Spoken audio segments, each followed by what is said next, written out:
Sí, participan con cabecera. Participan con cabecera. El reglamento del deporte olímpico ha sido modificado y en la categoría juvenil mayor, varonil, se debería de pelear sin cabecera. Pero ¿qué es lo que pasa? Que de manera interna, por asociación, tú puedes manejar la opción del reglamento para tus clasificaciones, pero en la Olimpiada Nacional, y además en el regional, ya se va a pelear sin cabecera en la categoría más grande solamente, en los varones.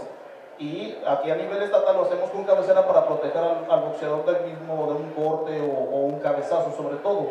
Entonces lo manejamos con cabecera de manera normal, pero ya a nivel nacional, en el regional, se pelea sin cabecera. Los rounds son en el infantil menor, infantil mayor, pelean 3 asaltos de 2 minutos.